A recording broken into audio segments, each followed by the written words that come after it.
राजाधिराज सद्गुरुनाथ सिद्धरामेश्वर महाराज, सद्गुरुनाथ भावसाहेब महाराज, सद्गुरुनाथ काळसिद्धेश्वर महाराज। असित गिरिसमं शात्कज्जलं सिन्धुपात्रे, सुरतरुवरशाखा लेखने पत्रमुर्वी, लिखति यदि गृहीत्वा शारदा सर्वकालं, तदपि तव गुणानाम् ईश पारं नयाति। सिद्धगिरिमठाधीशं काडसिद्धयतिवरं, विद्याबुद्धिप्रदं वन्दे ज्ञानदूतं जगद्गुरुम्।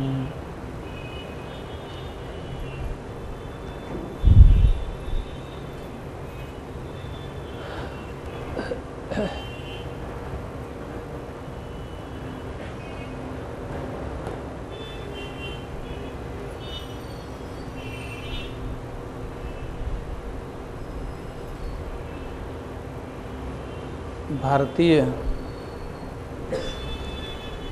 अध्यात्मशास्त्रात आणि संस्कृतीशास्त्रात हितोपदेशाचा स्थान अत्यंत उच्च आहे।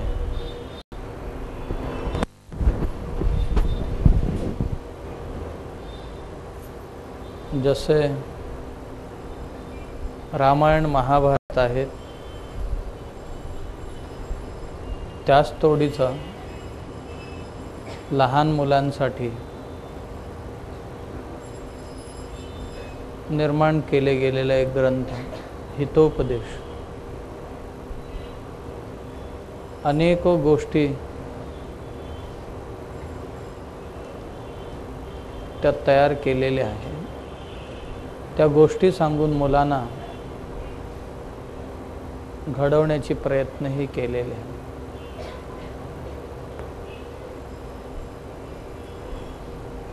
त्यात व्यक्ती पूर्णतया घडवण्यासाठी काही हवे नको असलेले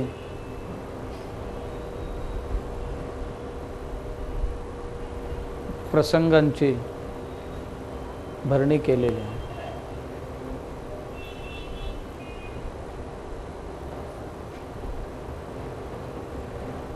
स्वरूप दृष्टीने उपदेश असेल, लक्षणात्मक दृष्टीचा असेल किंवा नेत्यात्मक दृष्टीचा उपदेश असेल, त्या थेट एका वस्तूचे वर्णन करून ही वस्तू असा आहे, चांगलं असेल किंवा खराब असेल।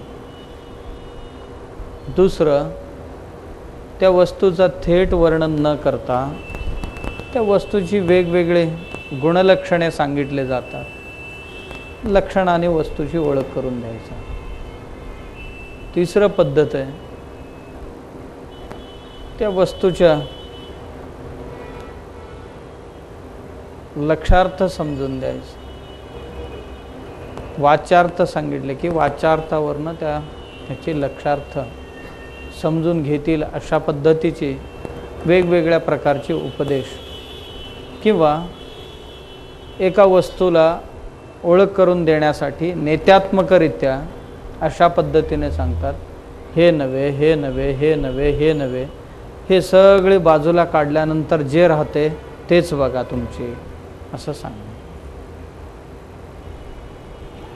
उजव्या बाजूचं घर त्यांचं नाही, डाव्या बाजूचं घर त्यांचं नाही आहे, जो मधलं घर ज्यावर कावळा बसलेला आहे ना तोच घर तुमचा, किंवा तुम्ही ज्यांचं शोधताय त्यांचं घर, असं हे सांगण्याची पद्धत।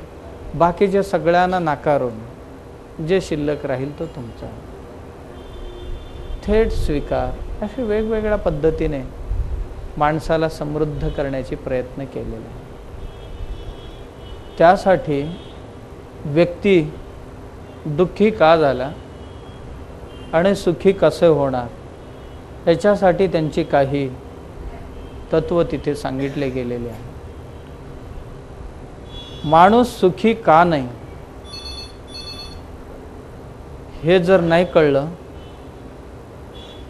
तर सुखाकरता कोणताही उपचार करता येणार नाही. आजाराचं कारण जर नाही कळला तर आजाराला जसं घालवता येत नाही तसं दुःखाचं कारण जर कळलं त्याच्यावर उपचार केले की मग तो माणूस दुःख काढून टाकले की त्याच्या पर्यायी राहते शिल्लक ते सुख एकच. यासाठी तिथे प्रयत्न करण्यात आलेले आहे की माणूस दुःखी का होतो. वेगवेगळ्या पद्धतीने वेगवेगळ्या ठिकाणी त्याची उल्लेख आहेत, पण हितोपदेशामध्ये जे भारतीय संस्कृती आणि आध्यात्मिक शास्त्रात महाभारत असेल, रामायण असेल, भगवद्गीता असेल, वेद असतील, उपनिषदे असतील, पुराण असतील, भागवत कथा असेल आणि पंचतंत्र असेल, त्याच पंक्तीतला हा हितोपदेश ग्रंथ जगातील अनेको भाषांमध्ये ज्याचा अनुवाद झालेला आहे त्या ग्रंथात दुःखाची कारणे दिलेली आहेत. फार सुंदर आहे. 5-6 कारणे दिलेली आहेत. माणूस कुठल्या कुठल्या गोष्टीने दुःखी होतो, मग या गोष्टी जर त्याला टाळता आले तर तो सुखी होईल. लौकिक आणि पारलौकिक दृष्ट्या साधना म्हणूनच त्यांनी सांगितलेले आहे. दुःखी कोण कोण आहेत या जगात किंवा कोणत्या कोणत्या गोष्टीमुळे माणूस दुःखी होतो याची एक 5-6 कारणे शोधून काढलेत. या सगळ्यांची मूळ एकच असेल भले, पण सगळ्यांना समजावं, स्थूलरित्या कळावं. नाहीतर आपण मुख्यतः समजून आहोत की दुःखाचं मूळ कारण अज्ञान आहे, एवढं सगळ्यांना माहिती आहे. पण ते अज्ञान म्हटले की सगळ्यांना आकलन होईल नाही होईल. डोळ्यासमोर लहान मुलांना ठेवून त्या मुलांना उपदेश केले तर बहुतेक कोणी शिल्लक राहणार नाही. मला समजलं नाही असं कोणीच म्हणणार नाही. म्हणून त्या मुलांना डोळ्यासमोर ठेवून त्यांनी काही गोष्टी सांगितल्या. दुःख कोणत्या कोणत्या कारणास्तव येऊ शकतं जीवनात. पहिलं कारण सांगितलेलं आहे की दुःखाचा हेतू कुठला, कोणाला दुःख होतो, कोणाकोणाला दुःख होतो. जे असूय आहेत त्यांना दुःख होतो. दुसरे सांगितलेले जे घृणी आहेत त्यांना दुःख होतो. तिसरं सांगितले की जे असंतुष्ट आहेत त्यांना दुःख होतो. चौथं सांगितले की क्रोधी जे आहेत त्यांच्यात दुःख वास करून असतं. 5वा सांगितले की नित्य शंकी म्हणजे रोज संशय घेण्याची ज्यांची वृत्ती आहे ते दुःखी आहेत. आणि 6वा शेवटचे सांगितले त्यांनी फार सुंदर, परभाग्य उपजीवी जे आहेत ते दुःखी आहेत. राहिले लक्षात 6 सोपे आहेत. असूई, घृणी, असंतुष्टी किंवा असंतुष्ट, क्रोधी, नित्यशंकी, नित्यशंकाकोर,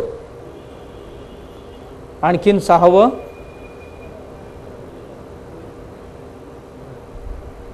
परभाग्य उपजीवी. परभाग्योपजीवी म्हणतात त्यांना. परभाग्योपजीवी 6 जण दुःखी. या 6 गोष्टीमुळे माणसांच्या जीवनात दुःख येत असते. कोणाला एका गोष्टीमुळे असेल, कोणाला 2 गोष्टीमुळे असेल, किंवा कोणाच्या जीवनात हे 6चे 6 सुद्धा असतील. यापैकी ज्यांच्या जीवनात जे आहे ना ती कमी केले की बस तो सुखी होतो.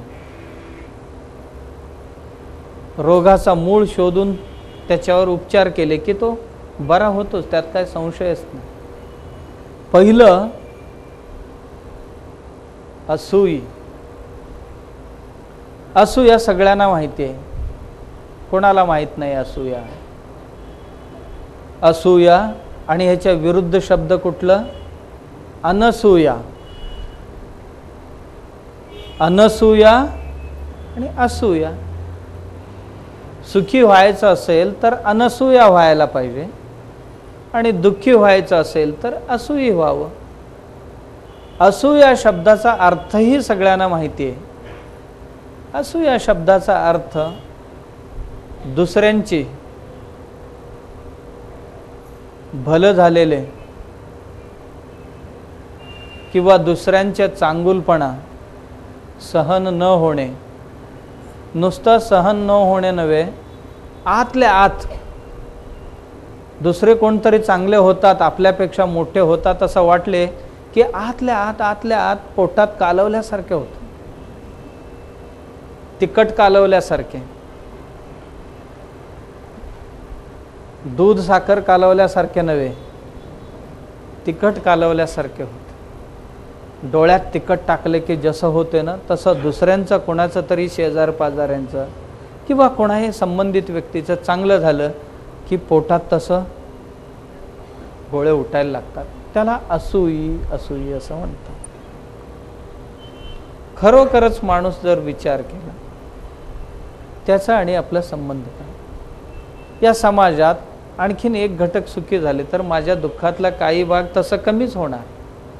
पण माणसाला भीती वाटते की तो जर मोठा झाला तर मी लहान होईन. सर्वात मोठी भीती माणसांना आपण लहान होतो काय की, लहान होतो काय की असं वाटते. प्रत्येकाला भीती लहान होतो काय की. भले पैशानी असेल, विद्येनी असेल, बुद्धीनी असेल, जातीनी असेल, पदवीनी असेल, अधिकाराने असेल, कर्तृत्वानी असेल, बोलण्यानी असेल, चालण्यानी असेल, रूपानी असेल, तारुण्यानी असेल, कशात नाही लहान व्हायला कोणालाही नको आहे. सगळ्यात मोठं कारण असूयेचं हे, लहान होणे आवडत नाही.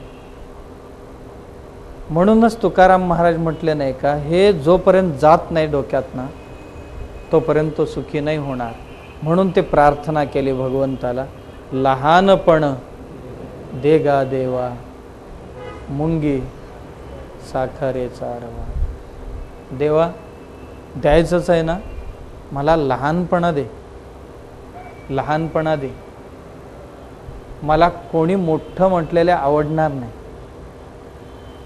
म्हटलेले आवडणार नाही. मी खूप चांगलं म्हटलेले मला आवडणार नाही.